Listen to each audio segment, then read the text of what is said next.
Number 2, ভালো মায়ের ব্যবস্থা করলেন, এবার দাম্পত্য জীবন শুরু করলেন, এবার আপনার আল্লাহর কাছে নেককার সন্তান চাইবেন।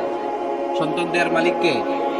আল্লাহর কাছে দোয়া করবেন, রব্বি লা তাযারনি ফারদা ওয়া আনতা খায়রুল ওয়ারিসিন। এটা নবীদের দোয়া, পারেন না দোয়াটা? সবাই পড়েন আমার সাথে, রব্বি লা তাযারনি ফারদা ওয়া আনতা খায়রুল ওয়ারিসিন।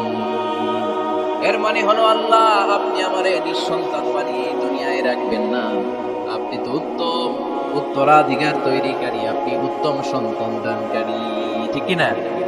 আল্লাহ তাআলা সন্তান দেন, এজন্য আপনি দোয়া করবেন, এই দোয়াগুলো পড়বেন, রব্বি হাবলি মিনাস সালিহিন। এর অর্থ হচ্ছে, হে আল্লাহ আপনি আমাকে নেককার সন্তান দান করেন। আওয়াজ করে পড়েন আমিন। নেককার স্ত্রী, নেককার সন্তান আল্লাহর কাছে চাইতে হয় ভাইয়েরা, না চাইলে পাওয়া যায়। 3 নম্বরে আল্লাহ দোয়ায় সাড়া দিলেন, আল্লাহ ছেলে বা মেয়ে কিছু একটা দিলেন, তখন শুকরিয়া করবেন কার? নাকি না শুকরি করবেন? অনেকে ছেলে পছন্দ করে, মেয়ে পছন্দ করে না, আছে না নাই? যদি কেউ থেকেও থাকে, চেঞ্জ ইউর মাইন্ড, আপনার মাইন্ডটা চেঞ্জ করেন। ছেলে হোক মেয়ে হোক, শুকরিয়া করবেন কার?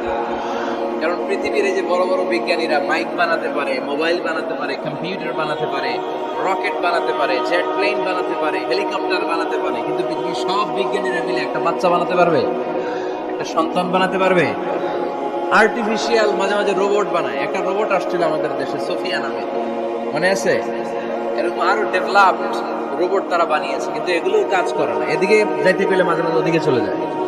আর এগুলোর সিস্টেম সফটওয়্যার ভিতরে ঢুকাই দিতে হয়, সফটওয়্যারে যা, এর বাইরে কিছু বলতে পারে না।